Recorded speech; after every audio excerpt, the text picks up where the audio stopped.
Is math related to science?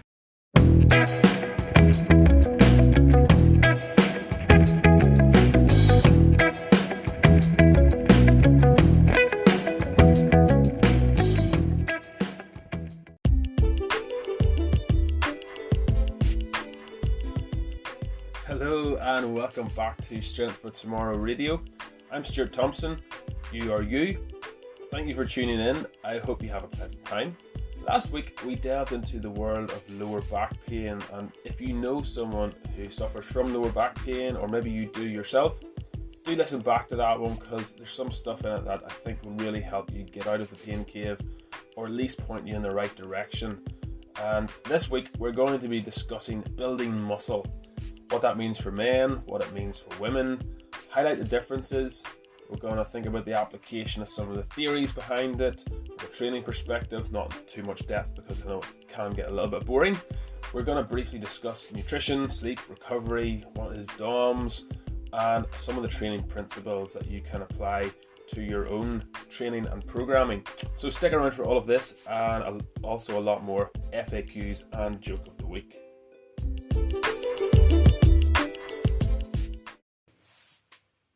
So in the first episode of the podcast, I shared about how I developed ME, or post-viral fatigue syndrome, as it's also called, whatever that means. But basically, I put on a lot of weight at that time because I was lying about. I went into more detail in the first episode if you want to hear more about that. And then I was quite heavy. I was about 11 kilos. I was quite short. And then basically, one summer, I think it was between 5th year and 6th year, I shot up from about 5'6" to about 6 foot. And that was in the space of just a few months. And the problem was that I stayed at about 11 stone, or around 70 kilos. So although I lost a lot of that weight, in theory, I kept the weight, but actually just grew. I stayed around 11 stone, or what's that, 70 kilos. So not great build for my height. I essentially looked like a stick insect. But I grew up believing the old myth that weight training, whenever you're young, it stunts your growth. And you shouldn't start weight training if you want to give yourself a good chance to get a decent height. So I believe that, and obviously with the power of the internet, and there's more information available now. If I had grown up nowadays, I would have started weight training much sooner. And I have a daughter now, and I'm not going to be telling her not to do weight training until she's older, until she's 18 or 16, because it might stunt her growth, because it is nonsense. So I started lifting weights, and I started seeing some progress, and I read up on some stuff. There wasn't a lot of information available. Magazines, bro science, quite literally bro science. My older brother Alan, if anybody knows him, he is by all accounts the proverbial brick turd house, and to put it politely, in case there's kids listening. But I was training regularly enough. I still didn't really know what I was at, and nutrition, it wasn't even in my vocabulary back then. But I'll give you an example. I basically had a sausage sandwich for breakfast. I couldn't be bothered queuing up for dinner at dinner time at school, so I had a packed lunch, consisted of an apple, a packet of crisps, and usually something like a Rice Krispie bar. So that was all I ate until I got home at about 4:30, and then I got a decent dinner in the evening, just whatever my mum had prepared for me, really. Good old mum. Mums are great. And then whenever I was 17 or 18, you don't really get much sleep at that age. At least, not whenever you're supposed to, like nighttime. So I was lacking in sleep, I was lacking in decent nutrition, but my training somehow still continued. And it's kind of amazing that how much progress you can make in spite of doing the wrong things. But I did put on some muscle, but it wasn't until after I left school and into uni, I really started looking into nutrition, looking into other aspects of making progress. So the training, was getting used to it, trying different things. But then I started looking at nutrition, sleep, different diets, learned about macros, nutrient timing, and some of the science behind it, why it works, why it doesn't work. And they often talk about freshers weight. You go to university in the first few months, you put on like a stone. And my cooking skills in first semester of uni were as follows. I knew that I needed protein, so instead of a normal person would maybe have eggs for breakfast or something, I had a Rustler's rib burger for breakfast. And it usually made some of my hungover uni mates quite sick. And then for lunch, I generally have like a couple of battered chicken breasts and a bap, or an oven baked pizza loaded with extra cheese, like extra cheese. And then at tea time, I'd generally have whatever my more skilled and kind housemates had made for us. Usually chicken curry and rice, or spag bolognese and fajitas, something like that. So to say my initial steps in nutrition were questionable, that would be an understatement. And if anybody is thinking of trying a Rustler's burger for breakfast, let's just say there's probably better options out there, and I'm probably not going to get a sponsorship deal with Rustler's. So with much stumbling, I slowly came across more resources online, started to figure out what the internet was, how to work it. I was meeting people as well at uni lots of different people who were more sensible than I was, who were bigger than I was, who were stronger, and they just seemed to be a little bit farther along the road than I was. So I made it my quest by hook or by crook to get bigger. I tried to sleep more. I was probably sleeping about 10 hours per night. That wasn't uncommon, even at 12 hours at weekends, maybe even. I tried to force feed protein into myself about 5 or 6 times per day in the form of meals, not just liquid calories, or liquid protein, but 5 or 6 meals per day. I also started trying different supplements, B vitamins, desiccated liver tablets, amino acids, sleep supplements, pre-workout, casein protein, whey protein, and lots of other stuff that I can barely even remember the name of now or what they did. But I did get bigger, not just because of the supplements. I started to realise that I was kind of pissing my money away, to be perfectly honest. The benefit of supplements is minimal, and we'll discuss supplements a little bit more and who needs supplements and when you need them. But I did get bigger. I got myself up to about 15 stone, or I think that's about 95 kilos from memory. So by the time I was about 22 years old, so that's about 3 or 4 years. Looking back, I probably had some sort of body dysmorphia or something, because I don't think I could see what others could see. In my mind, I was still pretty small, and I just had this need to get bigger because I still felt and seemed quite puny. But whenever I look back in photos, I was a pretty decent size. I was pretty big guy, but I still had a decent definition, abs, etc. I wasn't just blubber. I actually had put on significant muscle mass while I was able to stop putting on fat. But in my mind, I wasn't there. I wasn't as big as I should or could be.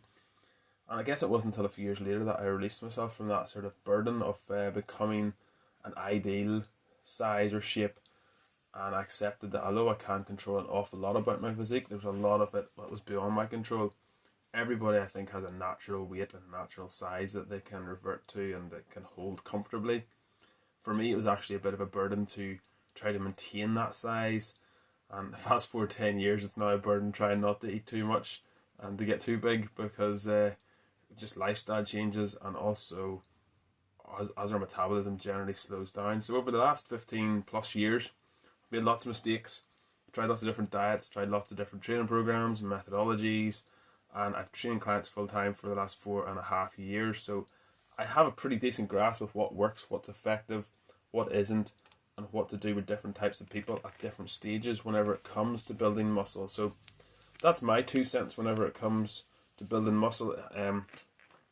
Hopefully we can all learn from the fact that I made lots of mistakes. I was able to push on past that. I was able to find out things that needed to be done, things that were worthwhile, things that were worthwhile uses of my time, and things which were wastes of time and wastes of money. Unfortunately, with the dawn of the internet, with Instagram, with Facebook, lots of information. There's also lots of nonsense out there. Sometimes it can be hard to actually cut through all that crap and actually get to what needs to be done, what is effective, what is a waste of your time. And life's too short to spend your time trying what this guy says on Instagram or that guy says on Instagram. Check it out, check out the science, check out the studies for yourself, try things, apply it, and you will start seeing progress. And whenever progress stalls, then you can move on to something else. So the first question that we'll answer is, why would someone want to build muscle? Now, for men, the obvious answer would be that they want to build more muscle because they want to look better. Some want to look tougher. Some want to become what they perceive as more appealing to girls. Some just simply want to get stronger, and as a byproduct, they get more muscle, they get bigger due to testosterone levels, due to half-decent nutrition. And there's some guys who genetically just happen to have an advantage when it comes to building muscle mass, and others are at a disadvantage. Now, women, I've spoken to a few in my time. I'm married to one. Most women do not want to build muscle. In fact, having spoken to numerous clients who happen to be female, they almost have a fear of building muscle. It's as if somehow it can happen by accident, which I can assure you it does not. But I'm going to let you in a little secret that a lot of people don't realise.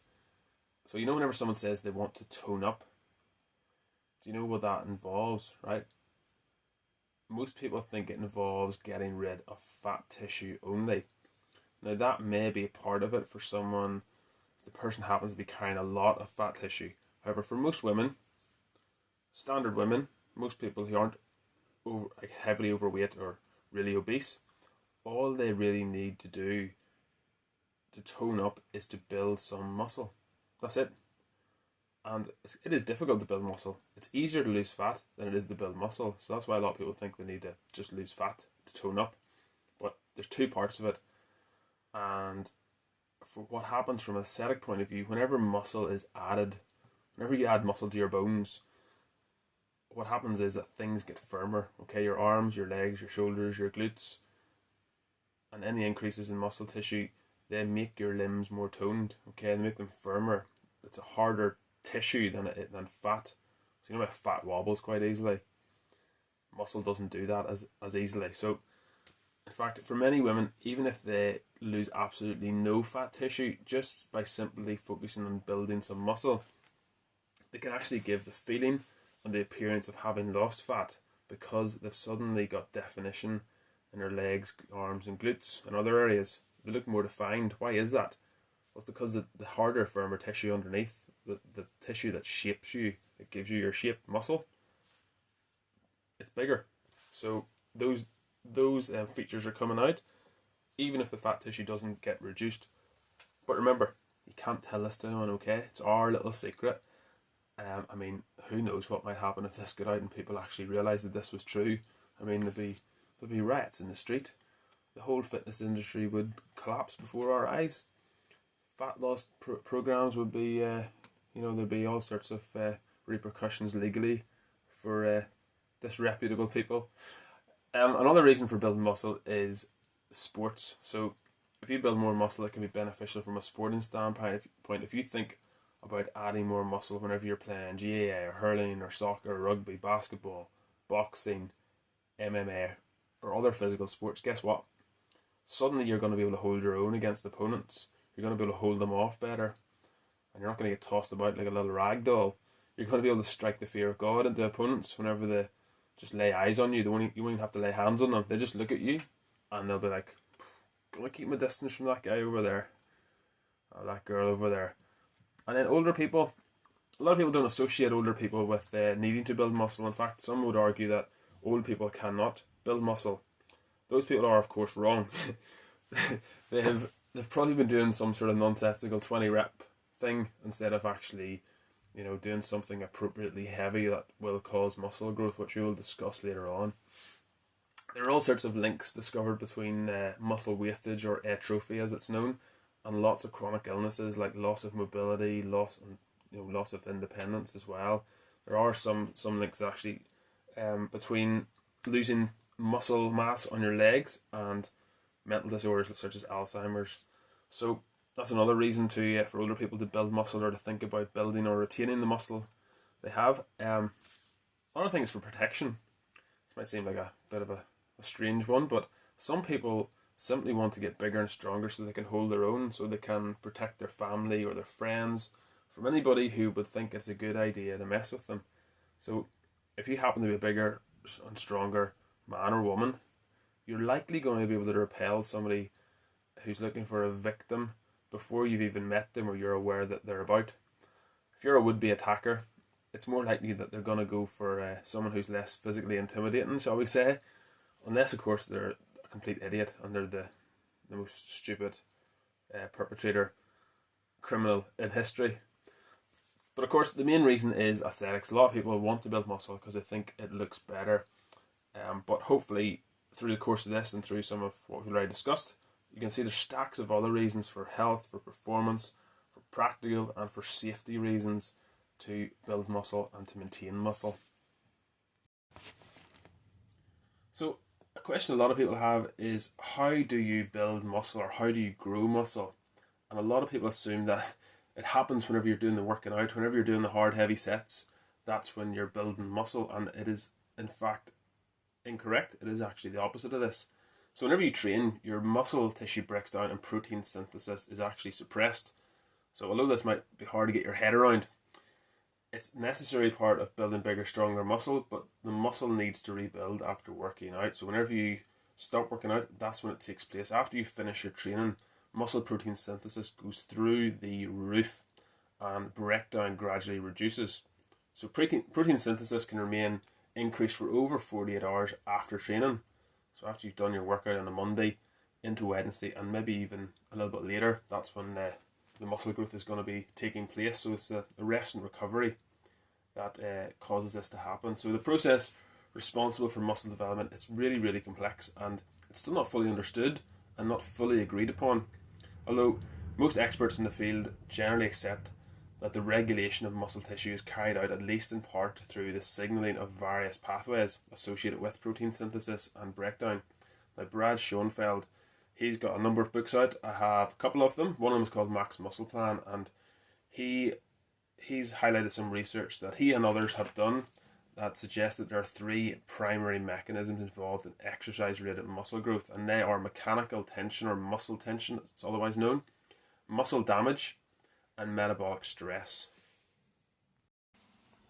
So you might have come across some people in your life who are able to seemingly build muscle and get bigger by accident. You know, you look at the way they train and you think, he's doing this wrong, he's doing that wrong. I've seen them, you've probably seen them in the gym as well, but they're huge guys. And once you know a bit better, once you kind of know a bit more about the theory and about the training methodology, you realise that those people are building muscle in spite of their technique, in spite of their training methodology, and it will get them so far. They will, get into probably decent shape.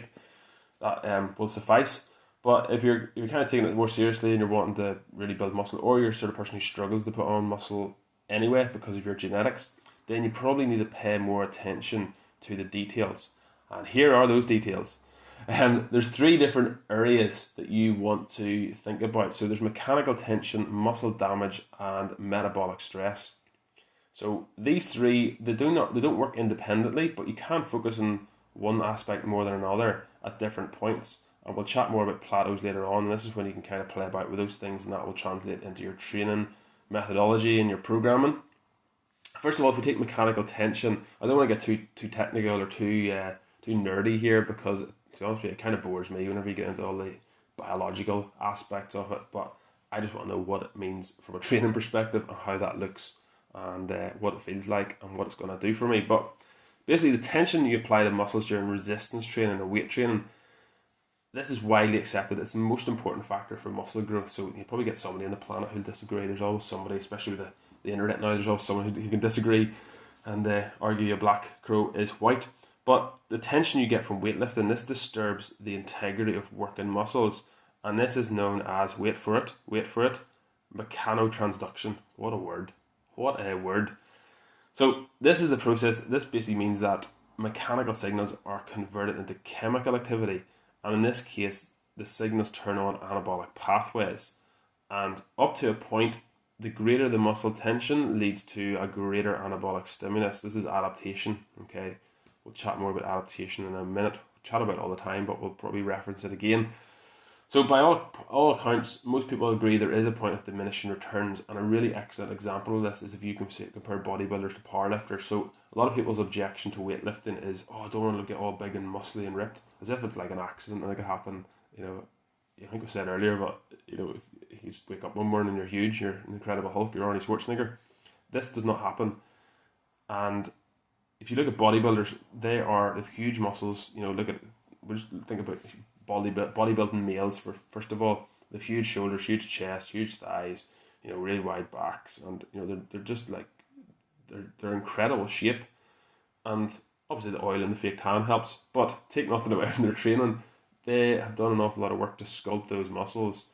But if you compare them to a powerlifter, if you had a lift off, if you try to get them to do deadlifts, squats, presses, powerlifters will generally lift more weight in comparison. And even if they're lighter, even if they're not even as heavy as the bodybuilders, even though the bodybuilder looks as if they could lift more, powerlifters will generally outlift them. And this is why you see like some little girls who are like 50 kilos, 60 kilos, and they'll be able to, lift more than probably you or I because they're trained to do that. But they're not huge. They stay within those weight limits because that is the category they're competing in, and they have to stay within those weight divisions. You will not, unless you are eating excessive amount of calories and you're training in a very specific way to get bigger, to put on more muscle mass, you're not going to get all jacked and huge and ripped. Okay, that can happen by accident, but it is an accident, and it is a very long and tough process. Powerlifting, as we said, you can get to a very large, very high power output potential based upon your current dimensions, measurements, physique, whatever you want to call it, your current body weight. So if you're a guy and you weigh 80 kilos, you could get pretty strong by staying at 80 kilos. Now, up to a point, then you will have to start adding more mass, adding more weight, and then you'll be able to start lifting more weight. But if you just want to stay at the same weight, you could stay at the same weight and get exceptionally strong at that weight.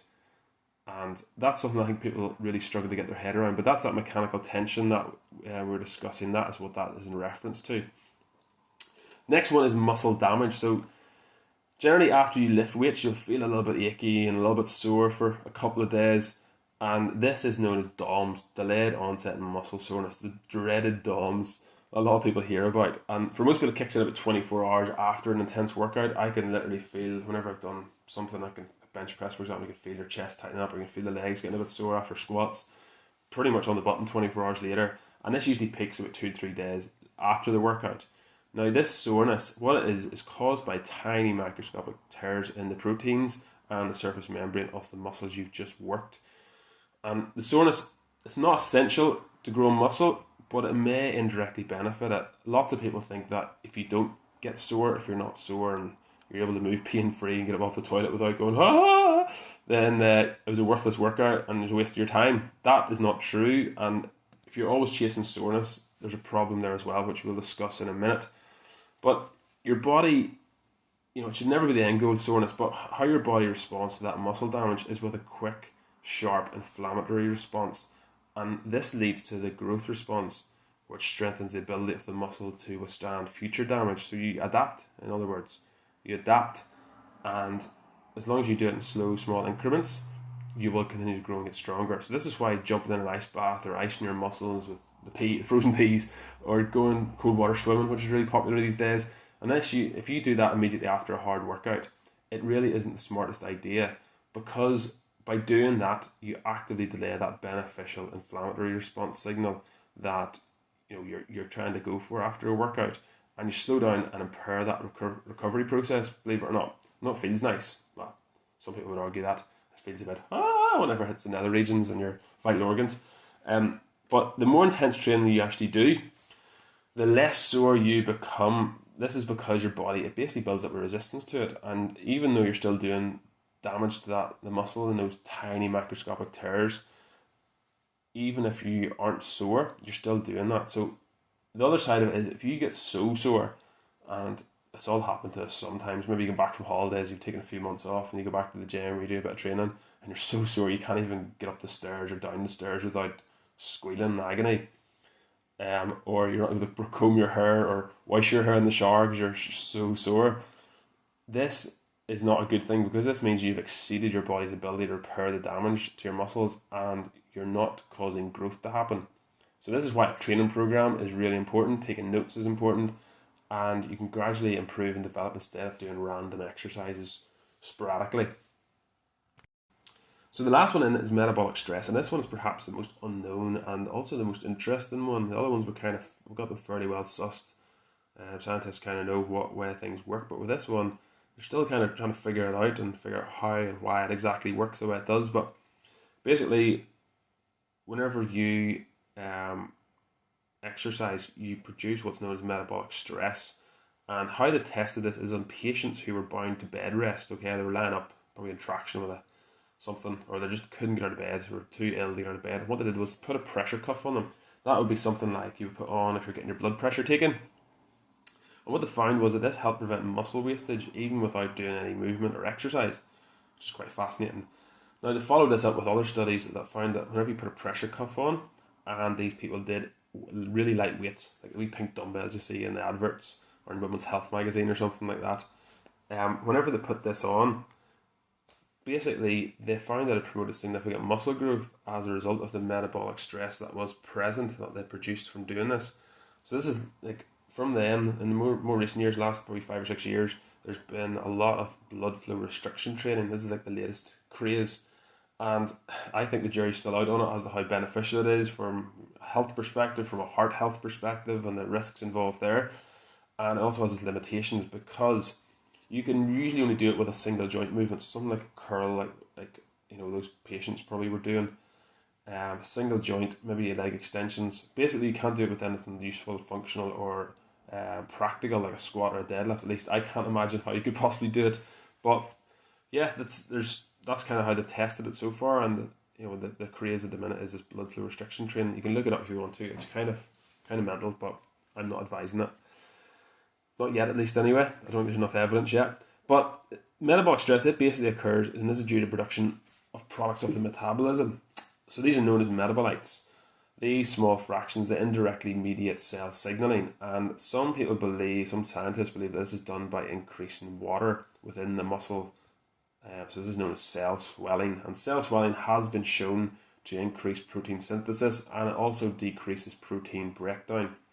Now, the latest studies, they suggest that this works like this. So whenever that increase in water in the cell, it exerts pressure against the cell wall.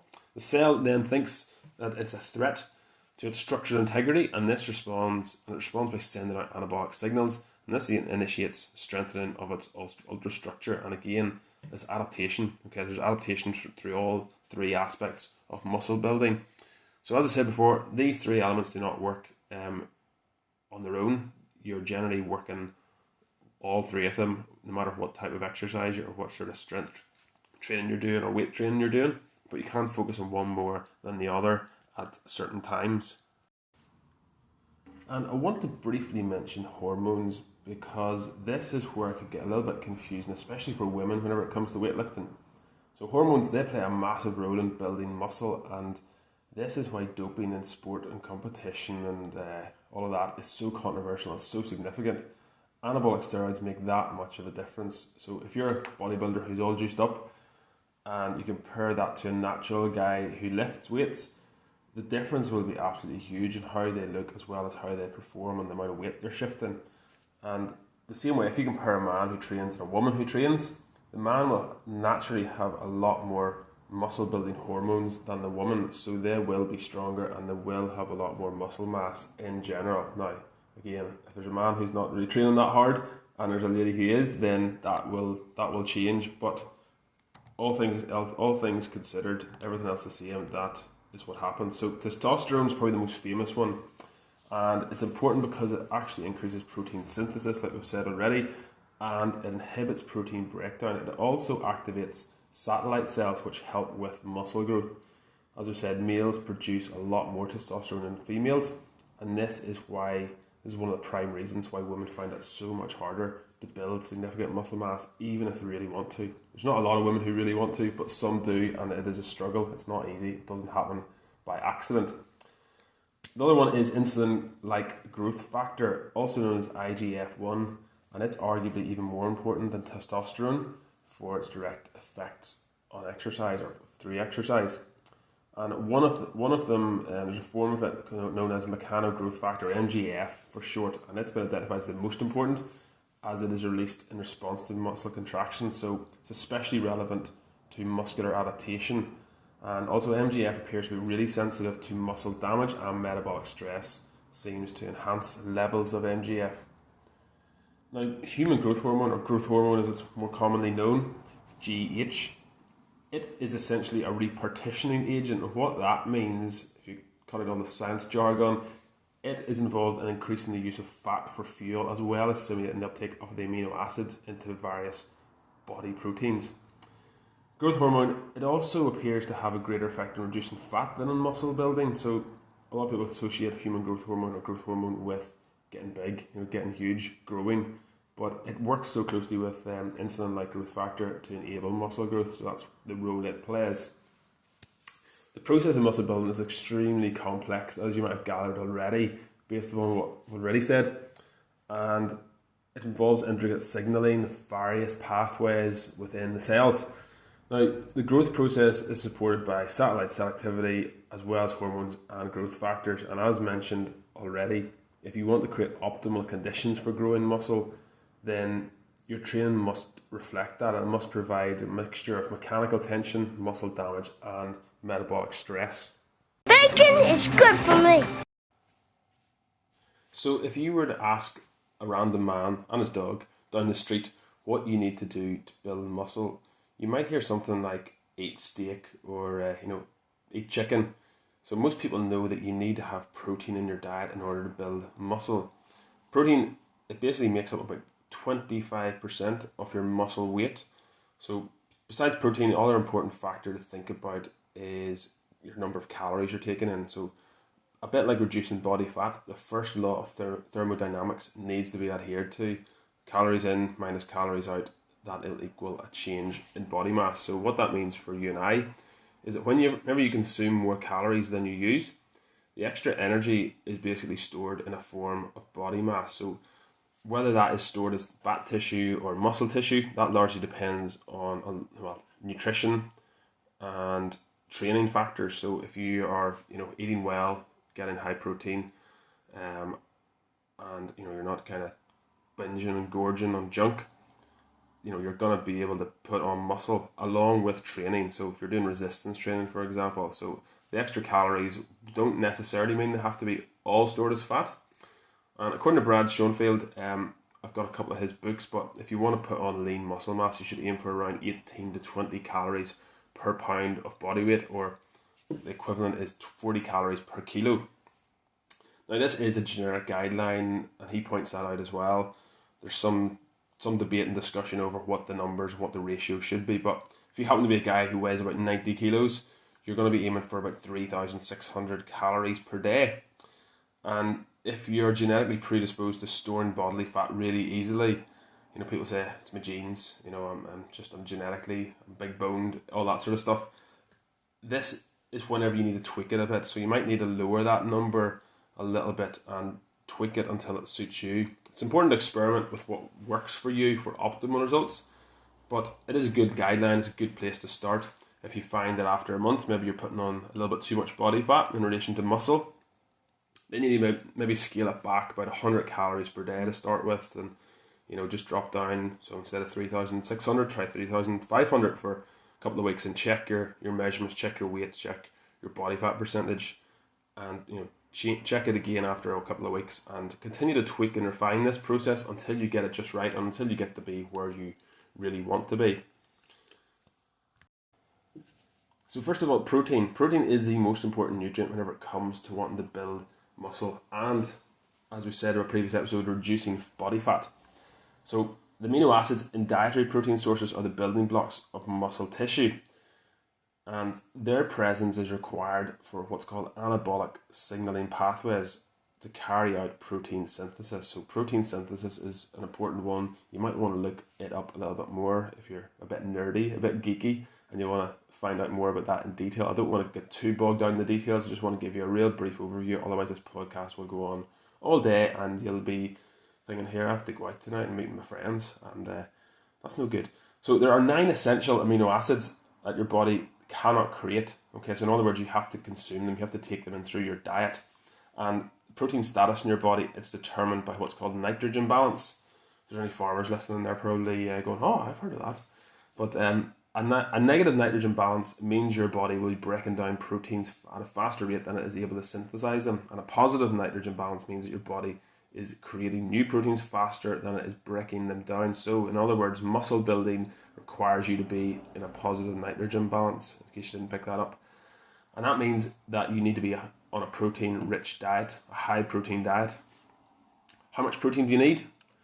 Okay, well, there's lots of theories, there's lots of experts out there which debate this. It's a regular point of contention, but some people contest that the more, the better. And I guess that is true up to a point, and that point seems to be around 2 grams per 1 kilo of body weight. After that, you're probably just wasting your money on eating food, and probably expensive food at that, if it's good quality beef or chicken or good quality meat. So it's important to consume a wide variety of protein sources so that you're getting all of those 9 essential amino acids. And a protein source that is low in one or more essential amino acid, it would be considered incomplete, an incomplete protein source. And this is an issue, despite people maybe contesting this. It's an issue for vegans and strict vegetarians. They run into this issue all the time, and that's in spite of what the Netflix mockumentary, The Game Changers, would have you to believe. The important thing, should point out, when it comes to Netflix, if you're watching anything in nutrition or pretty much anything in general, Netflix is for your entertainment. It's really well produced, most of the things on it. So it engages you, it probably convinces you if you're not familiar with the material. But in general, even it seems like science, it's probably science fiction. There's just enough sense to make it believable if you're not familiar with the material. But there's just so much nonsense, so much opinion, quasi-science, half-truths.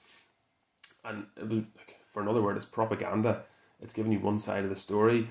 The guy didn't go around interviewing different people's opinions on these things. They kind of just give it all one sway, and it's easy to kind of go, oh, I'm going to go plant-based. And they didn't actually even define the term of what plant-based means, whether that even means vegan or not. They just lumped it all together. Most people's diets generally would be plant-based. Nobody's saying that you shouldn't be eating vegetables. Well, some people might.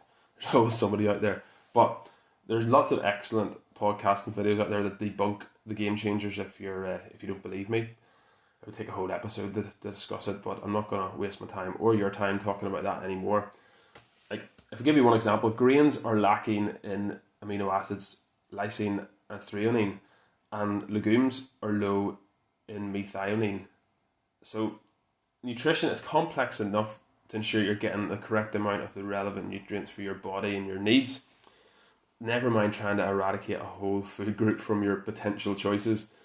The other issue is the volume of food you're going to have to consume in order to get significant amounts of protein and therefore the essential amino acids. So if you're on an exclusively plant-based diet, it's going to be really difficult. You're going to really have to know your stuff, and you're going to have a very well-tuned, finely tuned diet. Now, most people I know don't even bother eating breakfast. Most people can't even bother thinking of what they're going to have for dinner at night. So if you're going to be a vegan, you're going to have to really, really know your stuff and tune in. And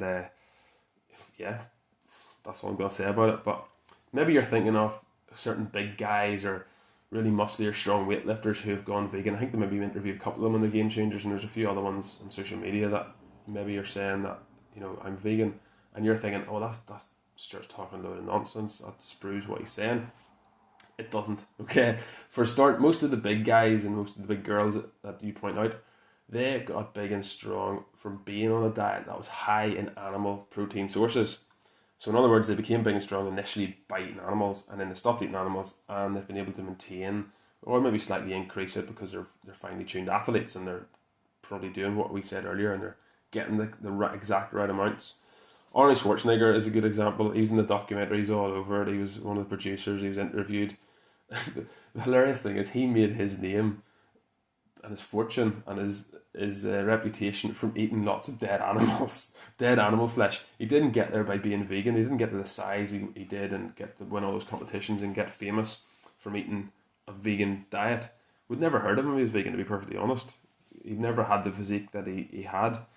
And even some of the big strong guys and girls who said a vegan diet has enabled them to get big and strong, I would argue that they did so in spite of their vegan diet, not because of their vegan diet. So in other words, their genetics helped them out and helped them overcome less than optimal conditions that they have given themselves. So had they been on a diet which was higher in animal proteins, there's a fair chance they'd have been a lot bigger and a lot stronger. So another issue that if you're trying to build muscle that you need to think about is nutrient timing.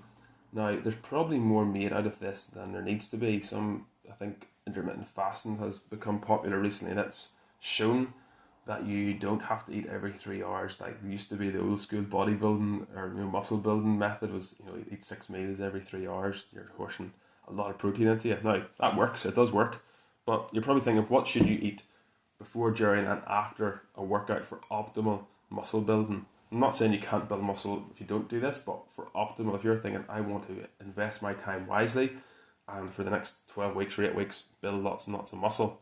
So before a workout, you want to prepare to maximize your performance and avoid hitting a wall. So what you need to do is get your glycogen stores well stocked up on fuel for your workout.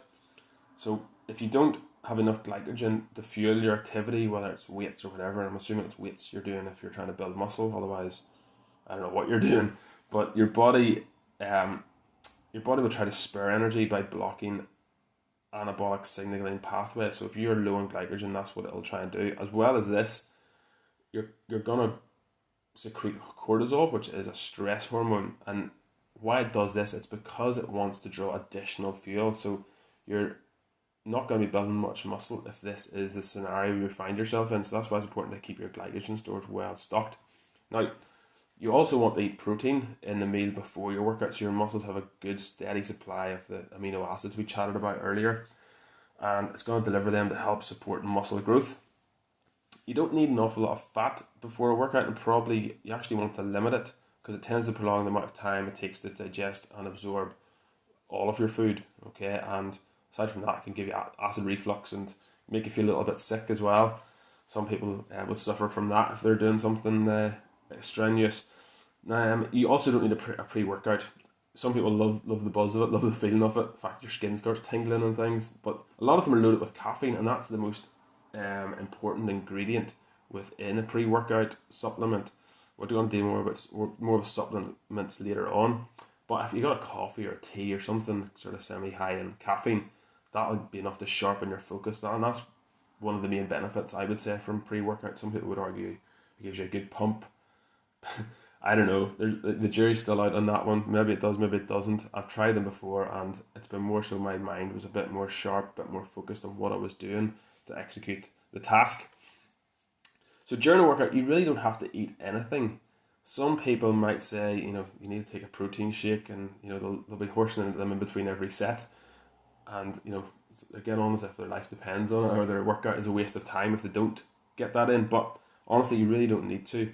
Water is about as much as you need to consume during a workout. If your gym, your garage, or wherever you are training happens to be really hot, then this becomes even more important.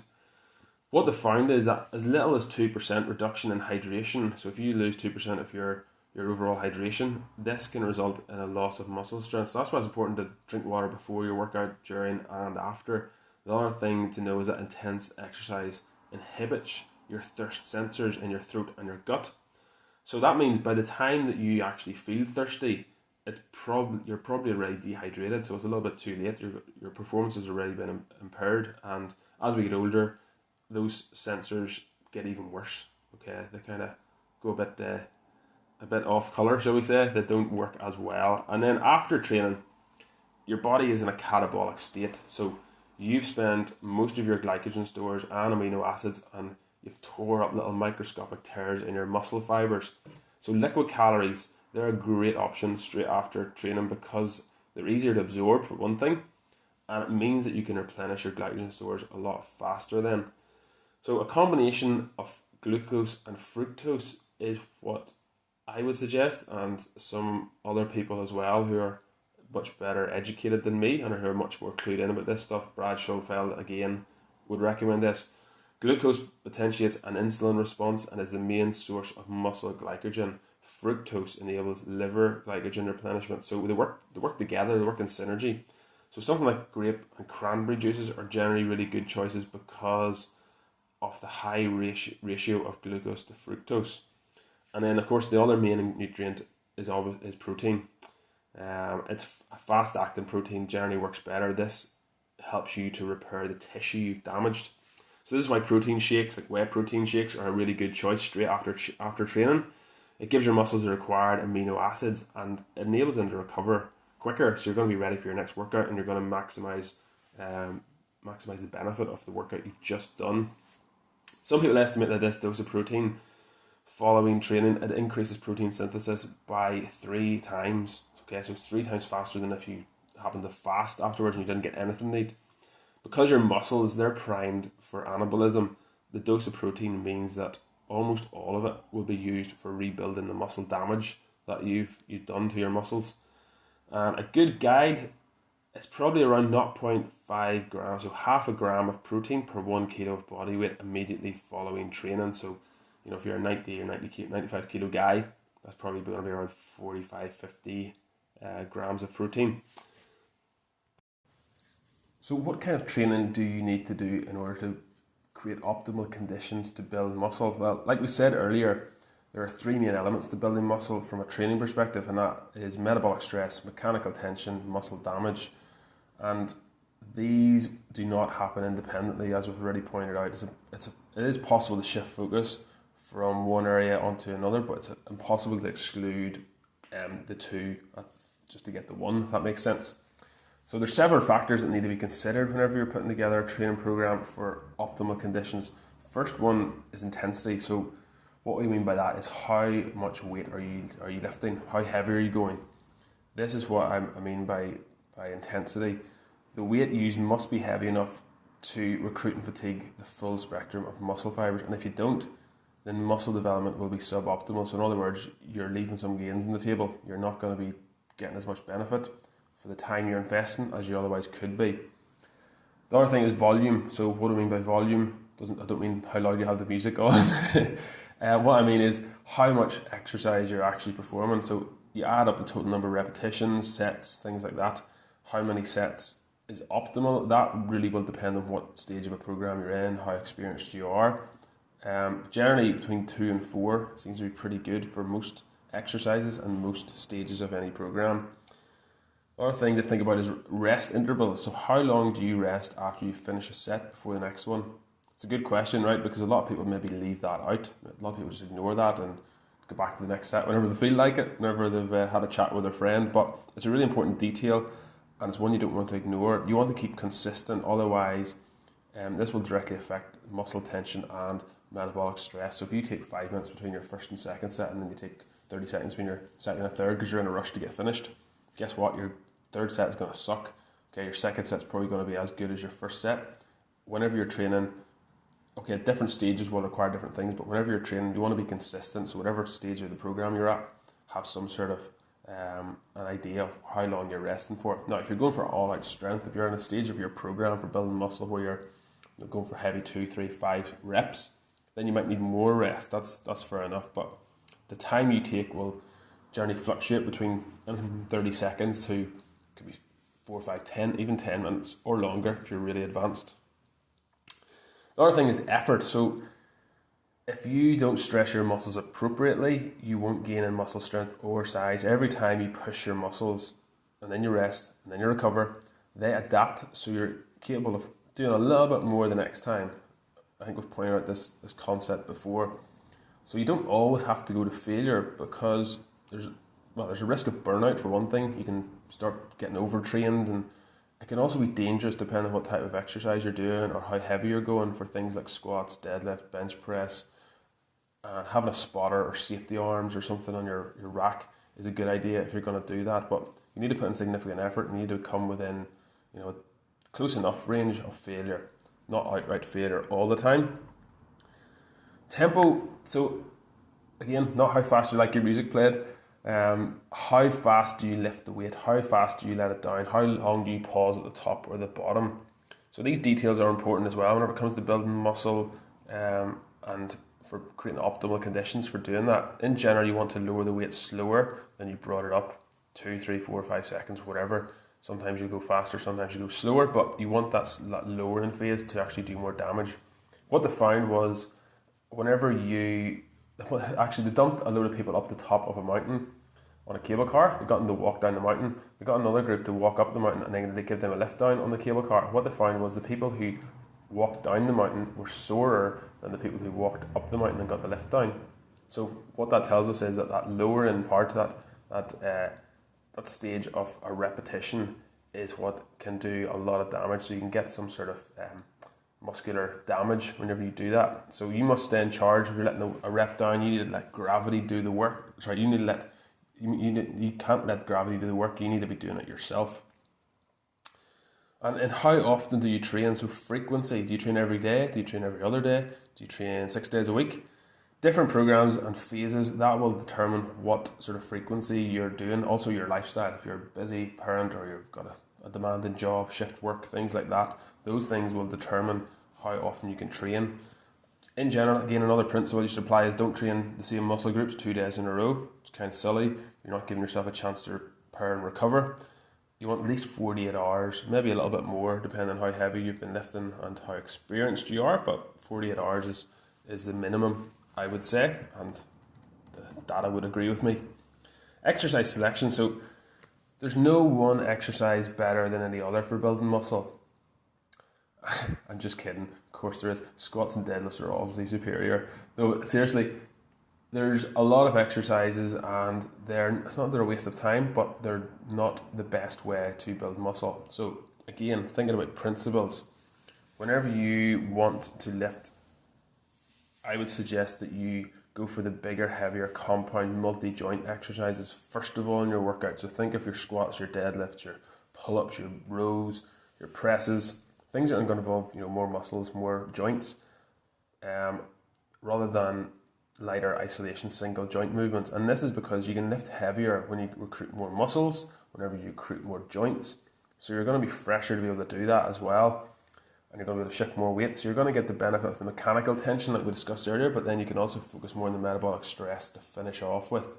Now you can manipulate all of these factors above, like we've mentioned, until the day you die, until the day they put you in the grave. You can keep kind of progressing and improving in one way or another and help your muscles keep growing, or if you're a bit older, to try and hold on to whatever muscles you have, or possibly build muscle depending on your genetics. It's a little bit trickier at that stage in life, but basically the process is the same. You can still get stronger even if the muscle tissue isn't regenerating in the same way. But another good way to think of it is recording your workout performance. You really need to do this because you need to know if you need to change things or if you need to stay the same. You need to know what you did last day. You need to know how much weight you shifted last day, what reps you got. Did you feel? Did you not feel? How were you feeling? Were you tired? Could you complete the workout? Were you pushed for time? Did you rest too long? All those little details are really, really important whenever it comes to your training program. Now, something that I overlooked for quite a long time whenever I was starting off doing my training, I mentioned it earlier as well, sleep. Sleep is absolutely crucial when it comes to building muscle because this is when your body does its best work on repairing your damaged cells. It does lots of other stuff as well whenever you're sleeping, but from a muscle building perspective, there's 3 really important reasons.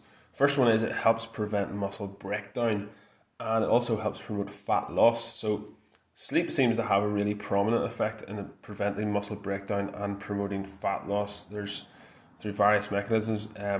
The mechanisms behind it are still quite unclear. There was a paper in 2018 and it helps to shed some light on it. Now, they're still trying to figure out all the ins and outs of it, but researchers analysed the effects of one night of no sleep on 15 young men.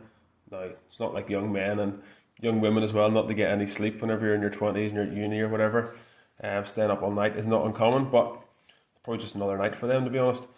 Here's what their bodies experienced after one night. So their muscles already showed signs of increased protein breakdown, and their fat tissue had elevated levels of proteins and metabolites that are involved in promoting fat storage. So it had a significant effect, just one night's sleep on those 2 areas. Another reason is it affects your testosterone levels. So women don't have very much testosterone to begin with, and men, it's going to plummet your levels as well, at least in the short term. There's a 2015 paper that found that day-to-day testosterone levels were significantly decreased by 10 to 15% in young men who underwent just 1 week of sleep restriction.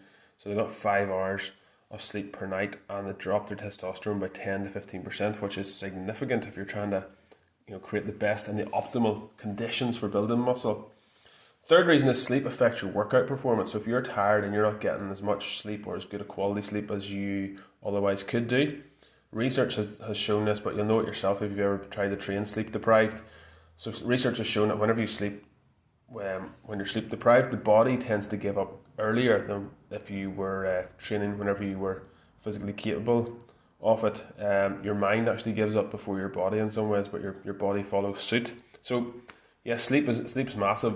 We could take a whole episode. In fact, we will take a whole episode in dealing with sleep from a fitness and health perspective. In the near future, we'll try and do that. The next thing we're going to think about is supplements. So supplements can be quite a murky world for us as consumers because they happen to be quite a lucrative world for the producers of them. And the great news is though there's so many more companies about now which offer supplements, but the bad news is that the marketing has also become more savvy and more sophisticated, and it can be really difficult to know what to get, what's worth the money, what you actually need, and what is actually true. Now, whenever I first started training, I think there was about 2 or 3 places you could get supplements. You could get whey protein. Argos is one of them. It was disgusting, by the way. It tasted like flavoured flour. It was horrendous. Hopefully it's improved by now. They would have gone out of business if it hasn't. Holland and Barrett used to get there. Used to be a good deal on. Used to get a couple of tubs for buy one get one free. They were like a kilo. They were not bad tasting. But there's so many of them now, and they taste amazing. They taste incredible. They taste as good, if not better, than a milkshake.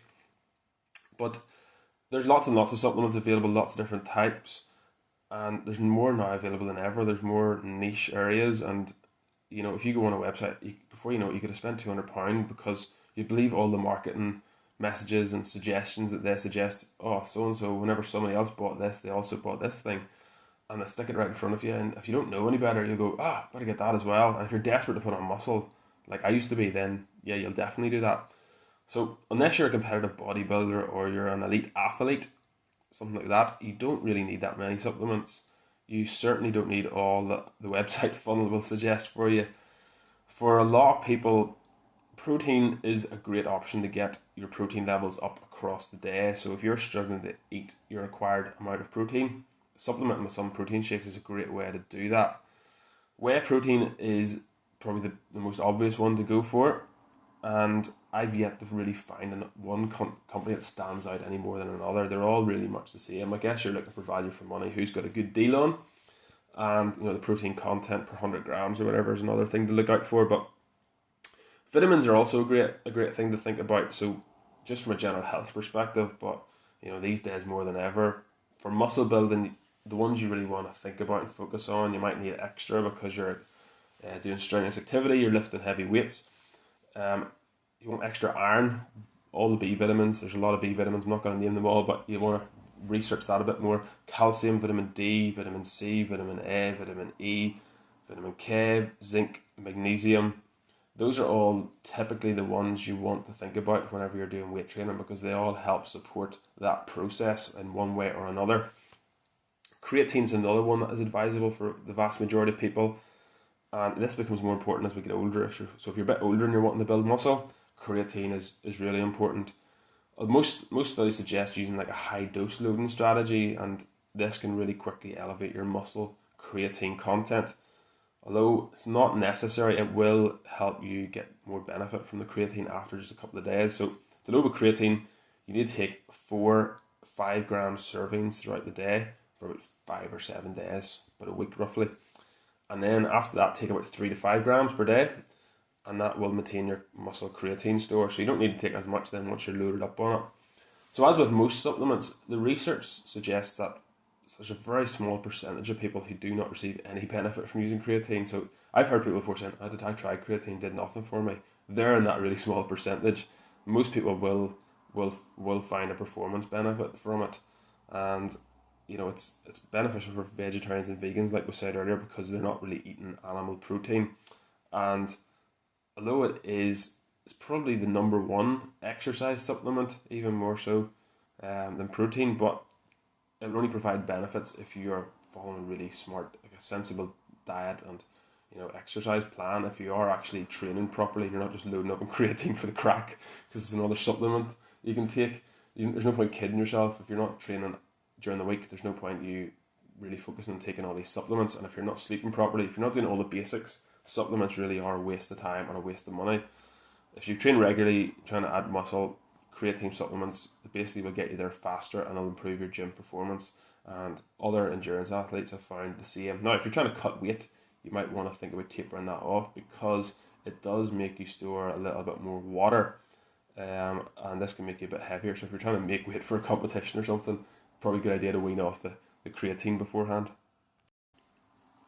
If you've been training any length of time, sooner or later you've probably run into what's called a plateau. So it's like the part of a mountain, if you get to the top and there's like a flat bit, and you don't climb anymore. It's a bit like that. So you'll either stop growing at the same rate, or you'll feel like you're stuck and you won't be able to lift any more weight. It does happen. It happens to everybody at some stage, and the longer you've been training, the more often it'll probably happen. But there's, you're probably thinking, what should I do? Some people just give up altogether. Think, pack this in. It's not happening. Weights aren't for me. Training isn't for me. But there are several things you can do. There's lots of stuff you can try to get past that. One of the least obvious is to take a week or two off training. Now that sounds like a silly thing for a personal trainer to say from a business perspective, but it does work. If you take a rest, and it might seem counterintuitive, but it can be very effective. If you just take a rest for a week or two, you can come back and lo and behold, you'll actually have be fit and raring to go. Sometimes just that constant training can start taking a toll. So a bit of a rest refreshes you, and you can train. You can start trying again in a fully rested state. And another really simple way is to just simply try and eat more food and drink more liquid calories. That includes protein. So if you might not even be thinking about your protein or your calories. Maybe you've kept them the same for so long, but that's another one. It's a really, really simple way to get around it. So rather than mixing things up, and we're going to get into more detail of what else you can do. Those are two really simple ways. More sleep is another one. So you need to check all the basics. Check that you're hydrated, you're sleeping well, you're not too stressed. You're getting enough rest time as well. Other things, and these are things that people typically jump to before doing the first things I mentioned. Changing the number of days you're working out each week. So instead of doing 3 days a week, maybe do 4 or 5 and split it up different. Maybe you need to change the number of sets, number of reps, the weights you're using, the tempo, the rest periods, the actual exercises themselves. Try drop sets, supersets. There's so many ways you can start trying to push through and push past a plateau. And, as I said, a lot of people jump to all those options and change the program too quickly. Most of the time, if you do the first couple of things I mentioned there, so getting more rest, take a rest period, eat better, eat more, sleep better, then you're probably going to get through it anyway without having to change up your program too much and learn brand new exercises and reinvent the wheel. Maybe you just need to improve your lifting technique. Have your technique checked. Maybe you're doing things really inefficiently and it's gotten brute force and ignorance has gotten you so far, and then all of a sudden things grind to a halt. Or maybe you just need to add more range of motion. So maybe your squats have been getting higher and higher and you're not able to go as deep because the weight's getting heavy, and you constantly try and add more weight, but you're constantly getting higher and you're getting nowhere near parallel. Something like that. Could you just add range of motion with a lighter weight? Just going back over things again and trying to add that more range, that extra range. Because whenever you do that, you stimulate more muscle, you recruit more muscle, and then you're going to be able to grow your muscles better. Or the other thing is maybe you're just cheating on your reps and it's caught up on you. So if you're doing pull-ups and you're not really, you're kind of sort of using momentum or bouncing out of things, that can catch up on you as well, and all of a sudden you don't have the strength anymore. There's no extra strength gained because you've been cheating for so long. So there's lots and lots of different ways to push through plateaus. Next, we're going to delve into some common myths and debunk some of them when it comes to building muscle. The first one that you might have heard is feeling the burn means your muscles are growing. What do you think? Is it true? So we kind of did answer this one earlier on. If you remember back, there are 3 main ingredients to building muscle: mechanical tension, muscle damage, and metabolic stress, like we referenced earlier. So you don't have to constantly go for the pump, as it's commonly known. You might have heard people talking about that. You don't have to keep going for that if you're trying to build muscle. Yes, it might offer a small percentage of benefit, but it's not essential, and it's probably not worth all of the effort and the time spent doing extra drop sets and just doing burnout sets. There are more effective ways you can still induce muscle growth, and we've already discussed those, primarily mechanical tension and muscle damage. Next one is machines are just as effective as free weights for building muscle. This is another falsehood, and I've gone over this before from, I think it was the strength training episode, but whenever you lift free weights, you recruit more muscle to stabilize the weight, and you do that more so than you would if you're using a machine. Basically, the machine is assisting you in taking out some of the potential muscle that you could be using. So more muscle fiber recruitment means more stimulation, which means more growth. Hopefully that's clear enough. Next one, the more reps and sets you do, the more muscle growth you get.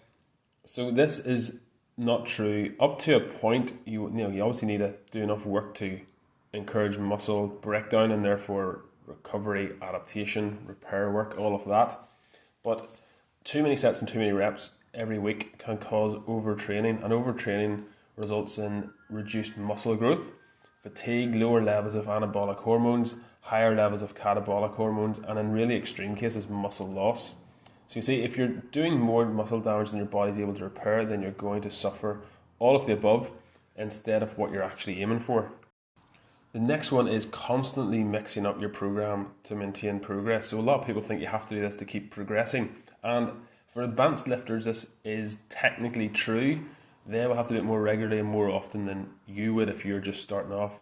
Now, when I say an advanced lifter, I mean someone who's been doing it for 10 years or maybe more. And sometimes we do get fatigued, I guess, emotionally or psychologically. We get a bit bored of the same program, but you need to keep the bigger picture in perspective. It takes that repetition to actually get better at doing something. So this is a mistake new lifters make all too easily, and it's normally when things get too tough they resort to, I need to change my program. Maybe you just need to try a bit harder, maybe you just need to try that little bit extra hard. As I mentioned earlier, if you hit a roadblock, there are lots of other things you can do first before you change up your training program. If you're constantly doing random workouts, it just gets really difficult to know if you're actually progressing or going backwards. And this can become discouraging, and even worse, it can be dangerous.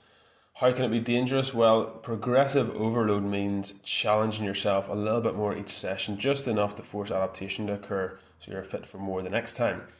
And if you don't know what you're lifting or what you're supposed to be lifting the next session, you could attempt weights that are too heavy, and you could hurt yourself, and you really haven't built yourself up to it. So there's all sorts of things can go wrong with that. Or you could just be wasting your time because you're lifting too light. The next one is doing weights makes women big and bulky. Now, this is what I'm always on about, and it's a pet peeve of mine, this false notion. You can probably hear me tearing my hair out as I read that one out. It goes something like this. My friend Beatrice started doing weight training and she got all big and bulky. Don't know why that person's from Belfast, but anyway, I can 100% promise you that it was not the weight's fault. Your friend Beatrice, and if there's any Beatrices listening to this, this character is entirely fictional, so don't take it personally, okay? Don't send in your complaints. If Beatrice happens to put on unwanted weight after doing weight training, there's been something else going on besides the weight training, namely she has been consuming more calories in some form or other. And like we said earlier, if you're training and you consume excess calories, it will be stored as some sort of tissue, either muscle, fat, or a combination of both. So if Beatrice has been having too many calories, she's going to start to store fat tissue, and it doesn't mean that she needs to stop weight training. She just needs to slightly reduce her calories like we referenced earlier. End of story. Drop it by 100, 200, whatever. Find whatever variable fits. Likely Beatrice is not tracking her calories whatsoever and just eating whatever she wants and thinking the weights are going to be a magic pill. So Beatrice, if you're listening, keep lifting those weights and keep an eye on your calories. That's my advice for you. What about this one? If you stop lifting weights, your muscles turn to fat. Now, I remember hearing that one growing up when I was about 7 or 8, 9 or 10, one of those ages. And it's just, again, simply not true. Muscle tissue cannot turn to fat tissue and vice versa. It's impossible. And if you say this one, I might just sign you up for some scientific experiments because you're some sort of unique unicorn-like creature and you're worthy of some investigation, I would say. If you stop lifting weights and you've been consuming excess calories while training and you don't reduce your calories, then you will likely store the excess energy as fat. Okay, and in turn, if you stop training for a long time, your muscle size will decrease over time. So that muscle tissue will be reduced. But there are a number of things required for that to happen. Did you notice? 1, turn into a big lazy bum. Number 2, continue to consume more calories than you need to fuel your Netflix binges, most likely, if you've given up on your training. So yeah, that one is completely false and it's been well and truly debunked.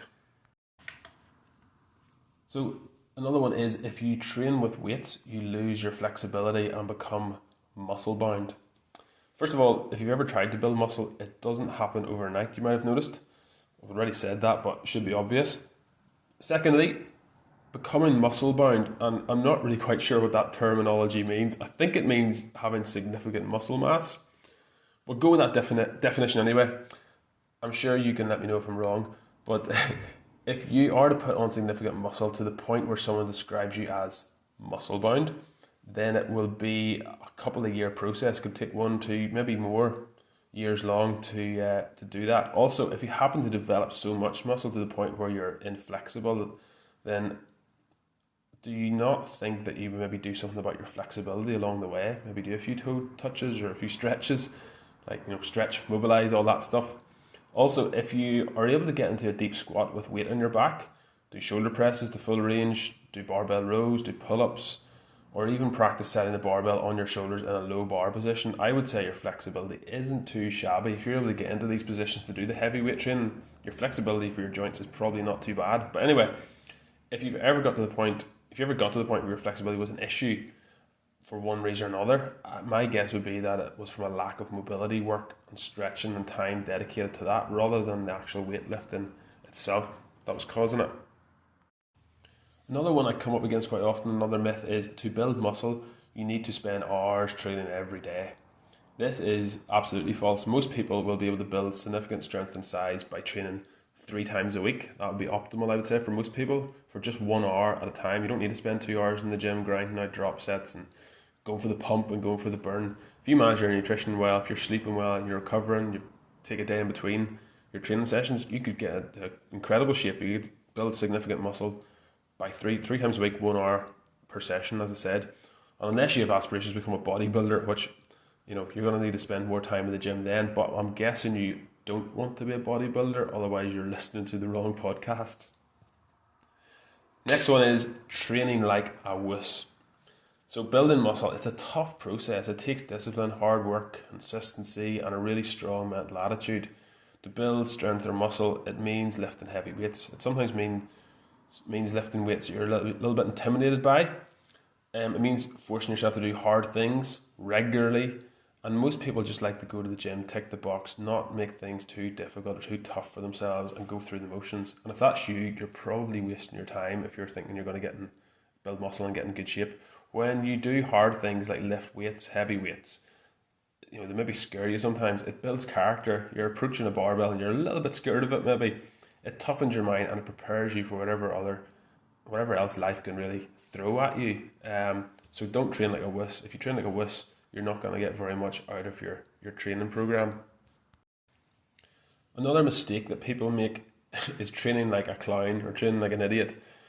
So if you go to pretty much any country in the world and you go to any gym in the world, you're going to see some idiot throwing around heavy weights with terrible form and, just losing posture, losing positioning, doing things wrong. And they're probably trying to impress somebody across the room who they don't know or they don't like in the first place. And not only does this increase the risk of injury, it'll almost certainly be reducing any benefit they're going to get from the exercise. And, you have to feel sorry for someone. Someone just don't know any better. Some of them maybe have seen it on social media and thought, that guy does it, I'm going to do it, or their friends do it, or maybe they've actually hired an experienced personal trainer who hasn't known any better and taught them that way. But either way, don't train like a clown. That's another mistake that you need to avoid. I have flaws. What are they? Oh, I don't know. I sing in the shower. Sometimes I spend too much time volunteering. Occasionally I'll hit somebody with my car. So sue me. Now it's time for some frequently asked questions. The first one is, I've been training for a few weeks, but I'm no longer as sore as whenever I first started. Does this mean the workouts aren't as effective? So again, we answered this one earlier on in the show today, if you remember. Muscle soreness usually happens whenever you do begin a new training program or if you're just starting out training in the first place. And after a few sessions, generally your body will build up a resilience and a tolerance to the soreness, so you won't feel as sore. So remember, soreness should never be the goal. If it's soreness you're after, you can always let your best friend punch you in the arm or kick you in the legs, whatever part you want to be sore. I'm sure they could take care of it, There's other ways to get sore without going to the gym. You can probably save time, save a gym membership. On the next FAQ, what is the best workout for building muscle? Everyone wants to know the best thing for this and the best thing for that, don't we? But I found there are very few areas in life where you can dogmatically say that something is the one best way. There are more ways to skin a cat, as the saying goes. Hopefully PETA won't get on my back for saying that one, but it's true. Apparently there's loads of ways to skin a cat. Anyway, there are simply scientific processes and principles that you should be able to follow for optimal results. It's not that one one guy's program is any better than anybody else's. Now, there are some programs that are better than others, but the reason being that they follow scientific principles and some of them do not. Some of them follow more closely than others. And it's also a matter of thinking of the different stages and different phases you're in. So if you are a novice who's just starting out, doing an experienced lifters program makes very little sense, and you won't benefit from it. In fact, you'll probably be oversore, like we mentioned earlier, and you'll exceed the capacity whereby you're able to recover. So no muscle growth would even occur. And I've mentioned some principles earlier in the episode today, so hopefully those will point you in the right direction. Why are you running? Why are you running?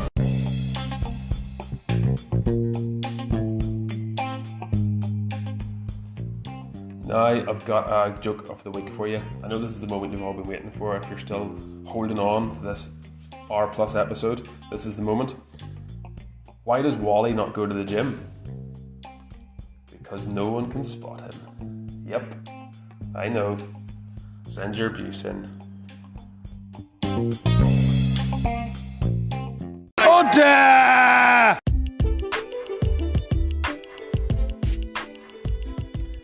Well, that is the end of another show, another huge show. It seemed to be getting longer, but if you've made it this far, thank you for joining me.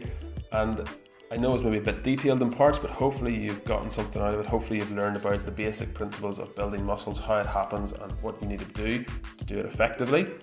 Next week, I'll have a special guest interview for you that I know you'll absolutely love and you'll get loads out of it. Also, happy Independence Day to the 12% of the audience of the show, according to Spotify analytics anyway. Let freedom ring and all that.